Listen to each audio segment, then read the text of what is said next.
sini udah bersama pemilik kebun hidroponik yang ada di Desa Tatos dengan Bapak siapa? Dengan Bapak Ali Umran. Jadi kita itu mau nanya-nanya tentang sekitar yang ada di perkebunan ini. Kenapa memilih tanaman hidroponik untuk di taman, di kebunnya? Tanaman apa saja yang ada di sini? Mengapa saya memilih tanaman sistem hidroponik ya? Yang pertama ramah lingkungan, yang kedua hemat lahan ya, karena kita sudah terhimpit oleh pembangunan industri maupun perumahan ya, maka salah satu solusinya untuk kita berkebun yaitu sistem hidroponik. Untuk tanamannya di sini apa aja yang ditanam? Di sini ada beberapa komoditi ya yang saya tanam.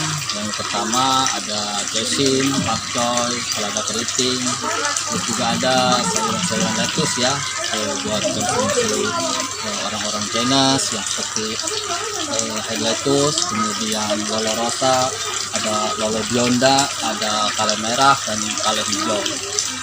Untuk tanah dan iklimnya itu di daerah sini mendukung buat tanaman hidroponik atau tidak? Kalau sistem hidroponik ya sama, maupun di dataran tinggi, dataran rendah sama. Yang membedakan adalah jenis tanaman saja.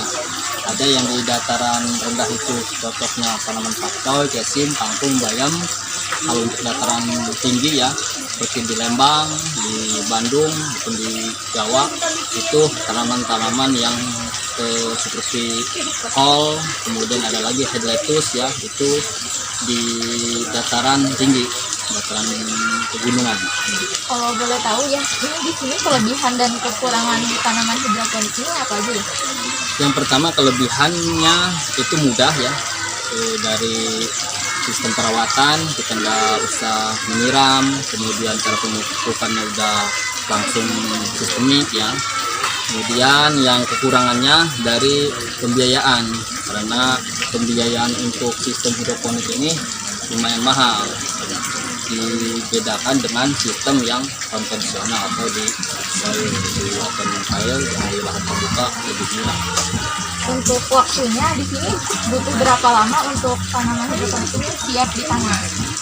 Ada beberapa fase pemanenan ya, karena kita ada yang dipanen berumur 20 hari, ada yang dipanen 40 hari, tergantung dari permintaan pasar dan jenis komoditi yang cocok untuk dikonsumsi oleh kemasan-kemasan yang kita sudah berlangganan. Untuk keuntungannya sendiri biasanya Ya, HPP di sini ya per pohon ini kalau sistem hidroponik itu Rp500 sampai Rp1.500 tergantung dari komoditi yang kita tanam. di sini media tanam apa yang biasa digunakan?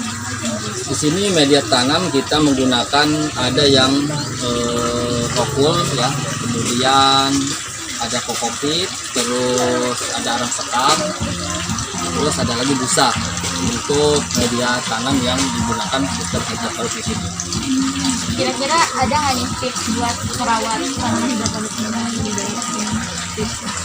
Ya untuk di sini ya khususnya kalau tips perawatan sayuran sistem hidroponik, yang pertama namanya makhluk hidup ya, kita harus saling menyayangi dan mengasihi, karena tanaman ini sama seperti manusia juga, cuman bedanya dia tidak bisa bicara saja.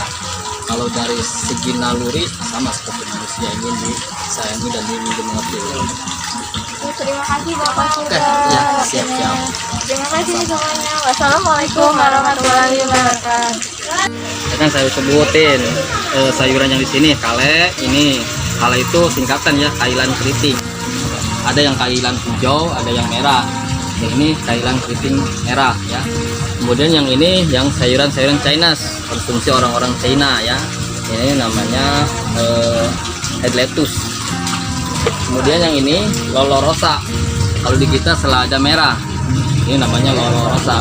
Hanya ini kurang cocok kalau di dataran rendah seperti di kita ini di Kabupaten Tengah. Daunnya enggak keriting, jadi dia melebar gitu. Nah, mikrop. Ini cacing buat dibibitkan ya. diambil bijinya, tadi ditanam lagi. Ini ayam ya, kemudian yang apa, kue tiaw, konsumsinya ini sayurannya pakcoy, sama satu family juga dengan cesim ya, cuman hanya beda dari bentuk batang saja. Kalau cesim batangnya panjang, kemudian tipis ya. Kalau pakcoy itu batangnya agak lebar dia, kemudian daunnya agak seperti mangkok gitu ya.